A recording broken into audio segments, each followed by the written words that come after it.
They turned away from her face, whispering that no man would ever want a girl so marked by the past.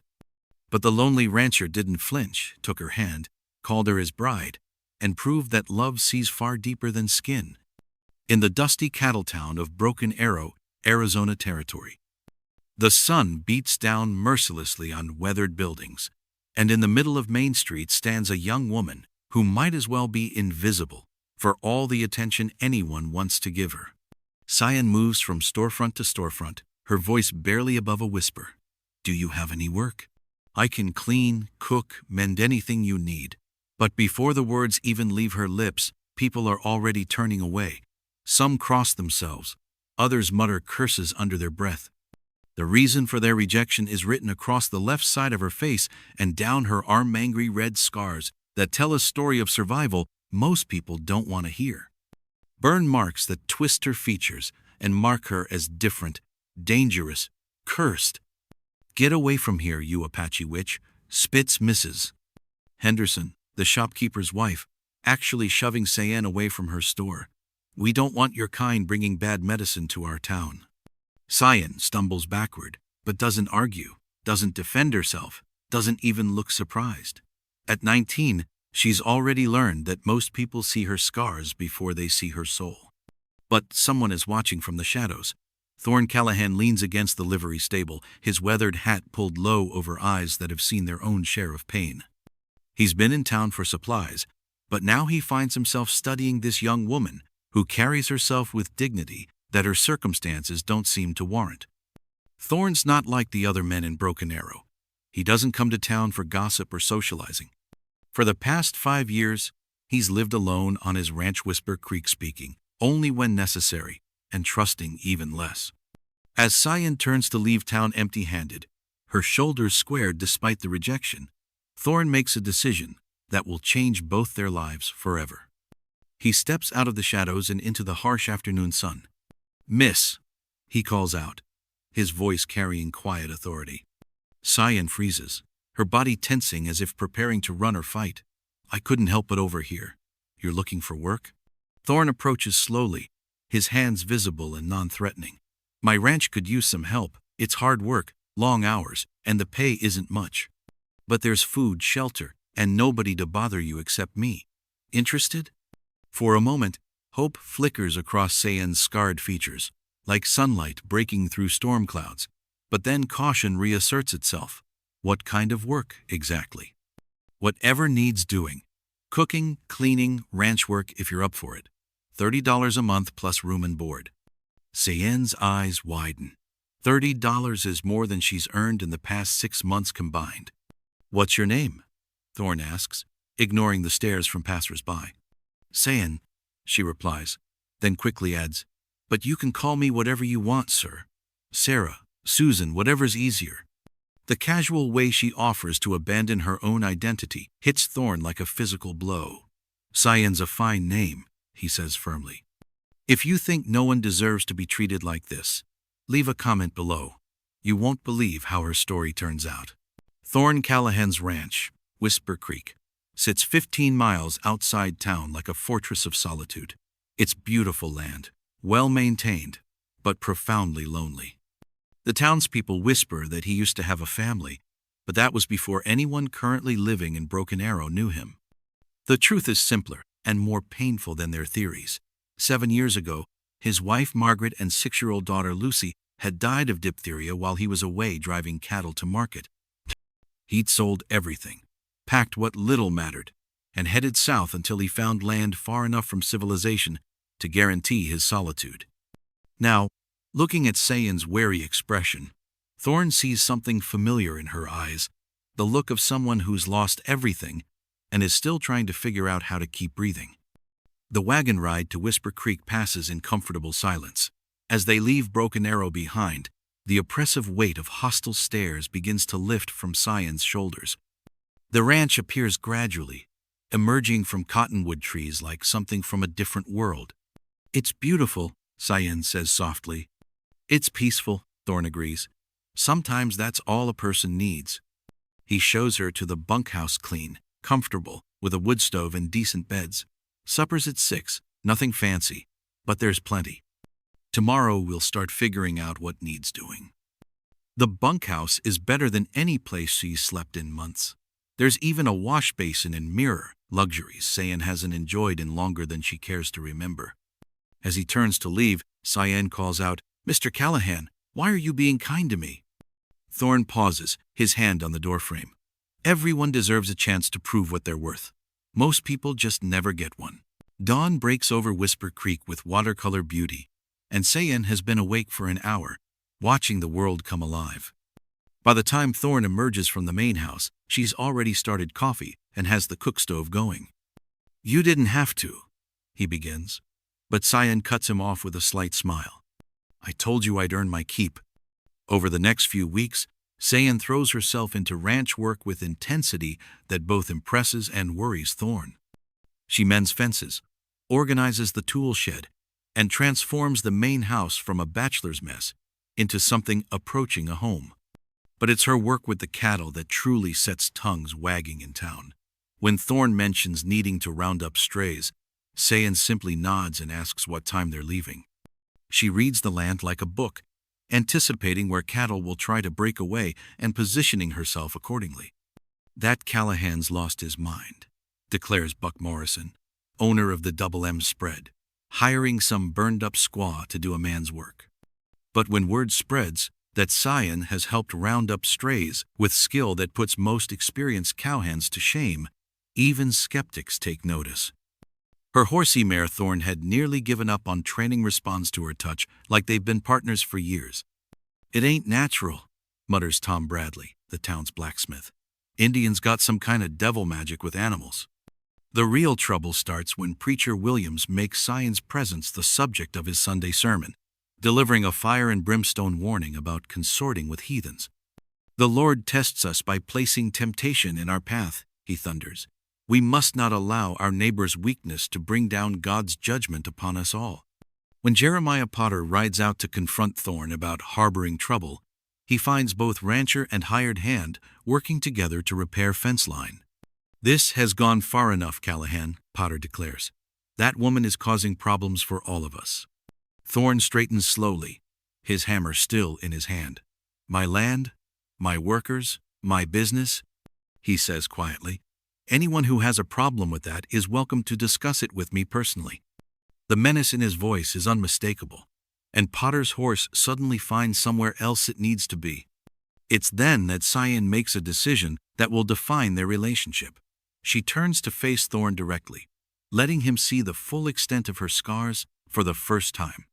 The burns cover the left side of her face from temple to jaw, extending down her neck and our mangry twisted skin that speaks of unimaginable pain and miraculous survival. She waits for the familiar expression of revulsion or pity.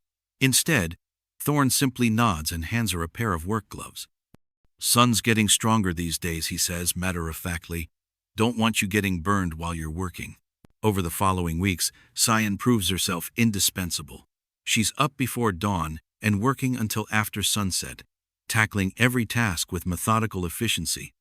She organizes equipment, repairs tools, and manages the household with skills that transform Whisper Creek from mere survival into something resembling a real home.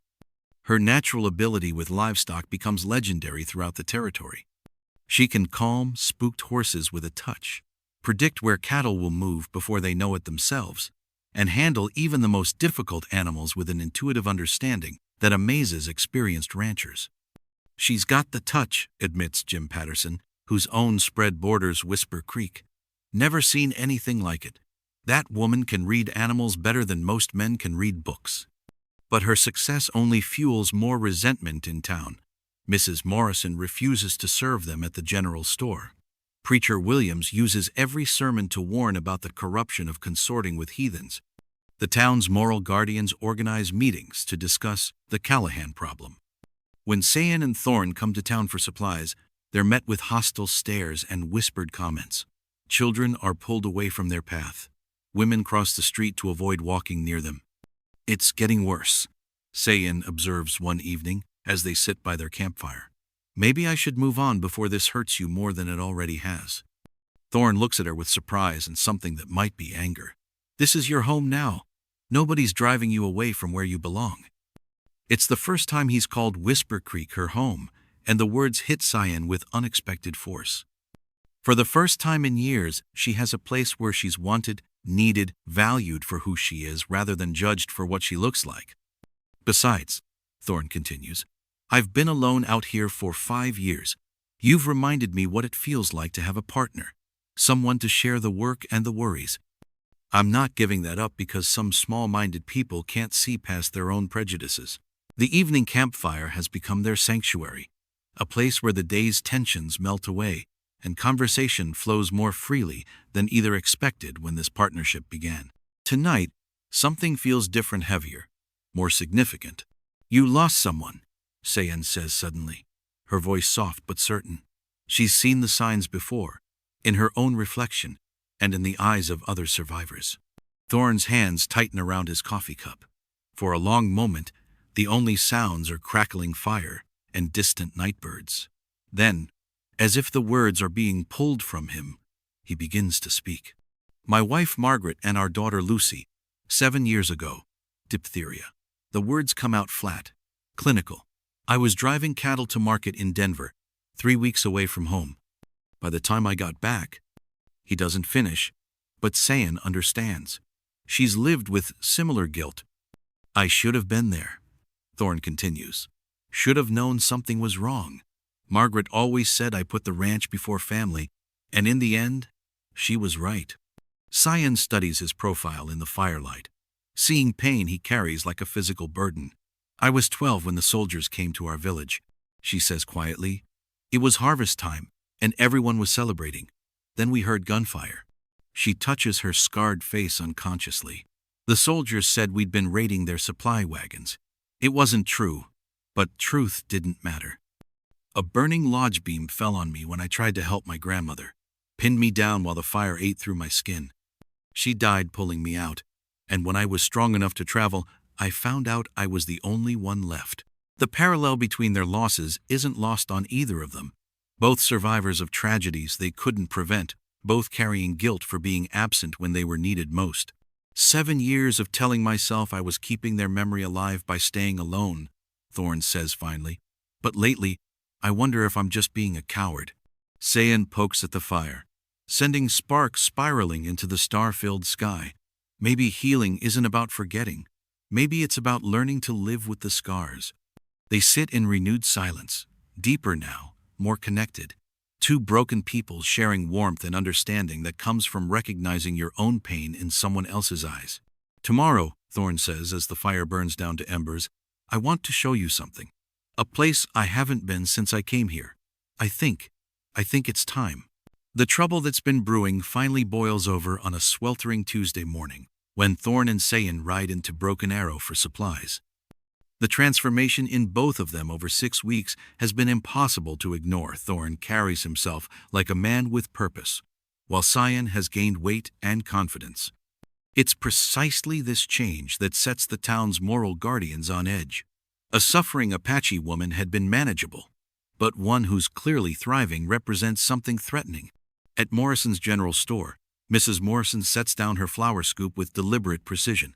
I'm sorry, Mr. Callahan, but I can't serve you today. Store policy. Store policy? We don't serve Indians, comes young Billy Morrison's voice. Pa says they bring bad luck. Mrs.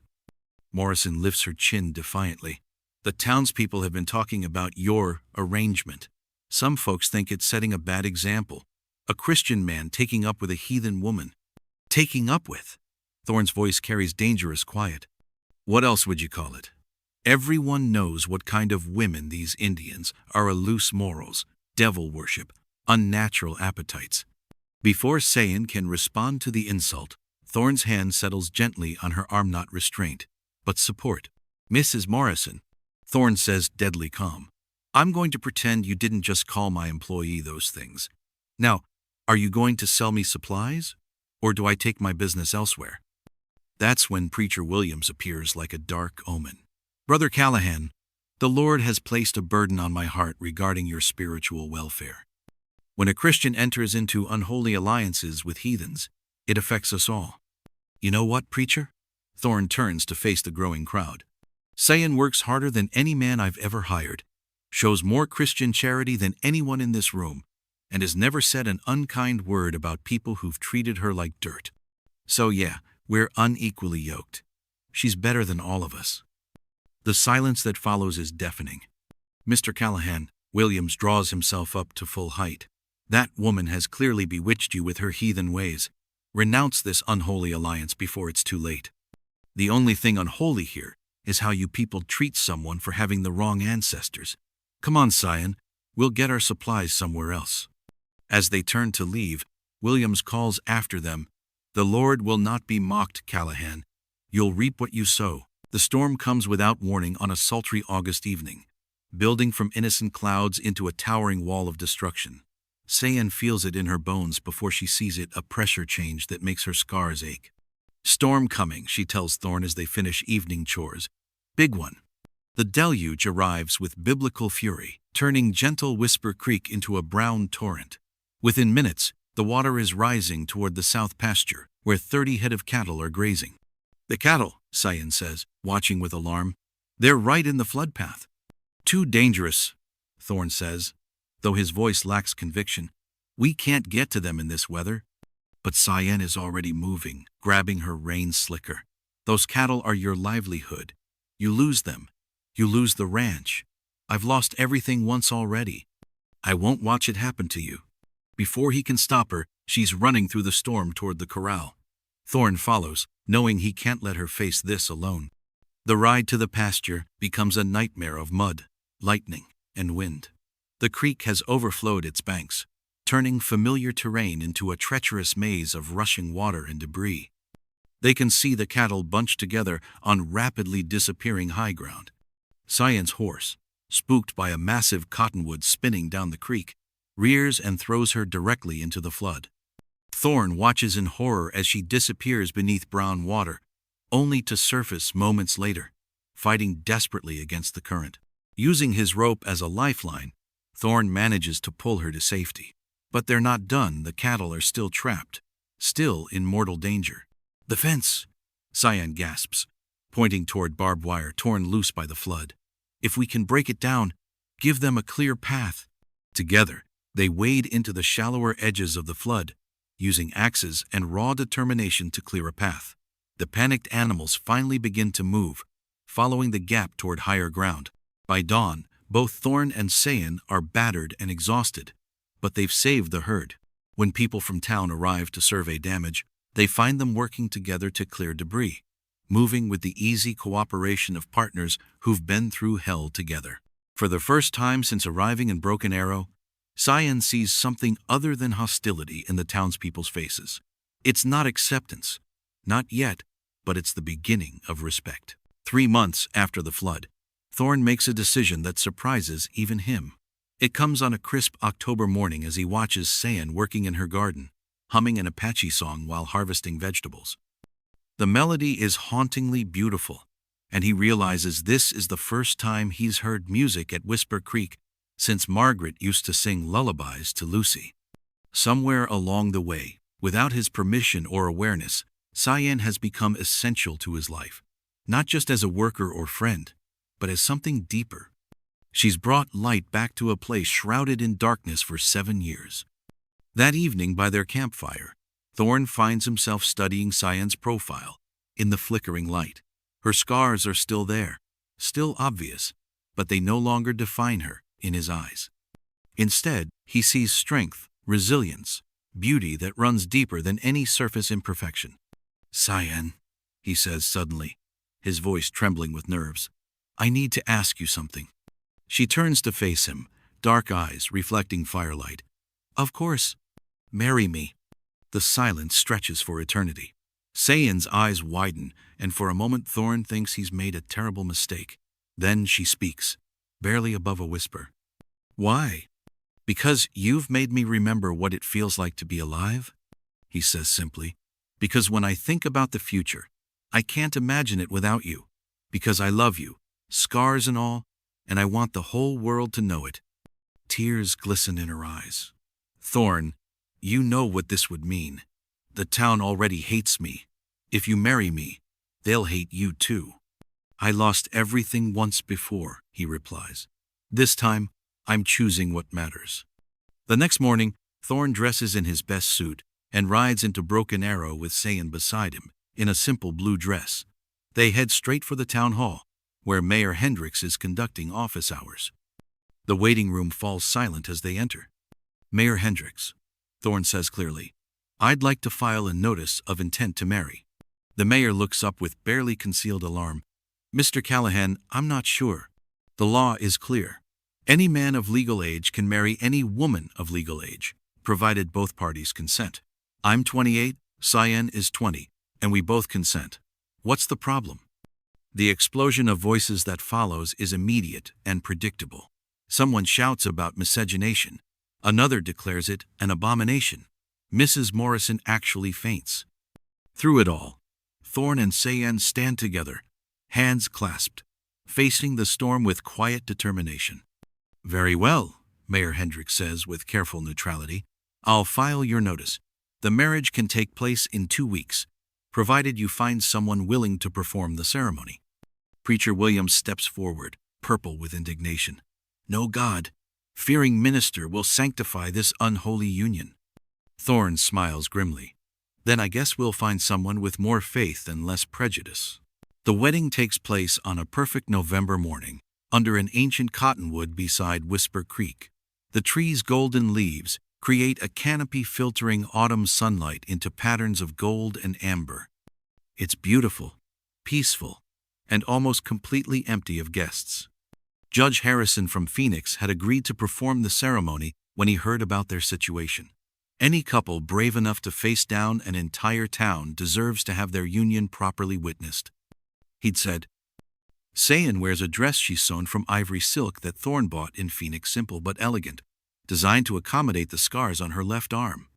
She's braided wildflowers into her dark hair, Apache tradition mixed with frontier practicality. The guest list is heartbreakingly small. The Dr. Henley and his wife, the judge's clerk serving as witness, and the Pattersonsa neighboring family who've always kept their own counsel. 5 adults and 3 children to witness a union that will challenge every social convention their community holds dear. But as Judge Harrison begins the ceremony, the missing guests don't seem to matter. The empty chairs fade beside the simple power of 2 people promising to love and protect each other regardless of what the world throws at them. Thorn Callahan, Judge Harrison says, do you take this woman to be your lawfully wedded wife, to have and to hold, in sickness and in health, for richer or poorer, as long as you both shall live? I do, Thorn says, his voice steady and sure. I promise to protect you, cherish you, and stand beside you no matter what comes. You're my family now, and family doesn't abandon each other. When it's Sayan's turn, she speaks her vows in both English and Apache, the musical cadence adding beauty to words that need no translation. I promise to be your partner in all things, to share your burdens and multiply your joys. You gave me a home when I had nothing. Now, I give you my heart. The ring exchange is simple, matching silver bands Thorn had commissioned in Phoenix. As he slides the ring onto Sayan's finger, covering some of the scar tissue, she smiles with such radiant happiness that the absent townspeople seem irrelevant. By the authority vested in me by Arizona Territory, Judge Harrison declares, I now pronounce you husband and wife. The kiss is gentle, tender, full of promise. As they break apart, a flight of hawks circles overhead, their cries echoing like a blessing from the sky itself. The reception on the ranch porch features Mrs. Patterson's apple pie and strong coffee. As sunset paints the sky in rose and gold, Dr. Henley raises his cup in a toast. To Thorn and Sayan Callahan, may your love be a light in dark places and an example to those wise enough to follow it. 6 months after the wedding, disaster strikes Broken Arrow. Fire starts in the church basement during Sunday service, spreading with terrifying speed through dry timber. The building is packed when someone notices smoke seeping through floorboards during Preacher Williams' sermon about divine judgment. Chaos erupts as families try to evacuate through limited exits, while smoke fills the sanctuary and flames eat through walls. Children scream, adults panic, and several people become trapped when part of the ceiling collapses, blocking the main door. Sayan is first to see the smoke rising from Tona, dark column against the clear morning sky. She's working in the garden when she spots it, and without hesitation drops her tools and runs for the barn. "Fire in town," she tells Thorn simply, but her tone carries all the urgency the situation demands. They ride hard toward Broken Arrow, joining other ranchers converging with buckets, shovels, and anything that might help fight the blaze. When disaster strikes, personal differences get set aside in favor of survival. The scene is desperate. The church is fully engulfed, flames shooting through the roof and spreading to nearby buildings. Most of the congregation has escaped, but Preacher Williams and two elderly parishioners are still trapped inside, cut off by fallen timbers and choking smoke. Without hesitation, Sayen dismounts and runs toward the burning building. Her Apache heritage provides knowledge that proves invaluably she's seen fire before, understands how it moves and breathes, knows how to read smoke patterns to find safe passage. "The basement!" she shouts to the bucket brigade. "There's still a way through the basement window." While Thorn and other men fight the fire from outside, Sayen disappears into the smoke-filled basement, moving with confident steps that trust instinct completely. Minutes pass to many minutes before she emerges, guiding a coughing, soot-covered Preacher Williams toward safety.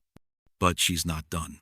Before anyone can stop her, she goes back into the inferno, returning with Mrs. Henderson, overcome by smoke while trying to save communion silver. On her third trip, she brings out old Frank Morrison, who'd suffered a heart episode during evacuation. By the time the fire is controlled, half the church is destroyed and 3 other buildings damaged.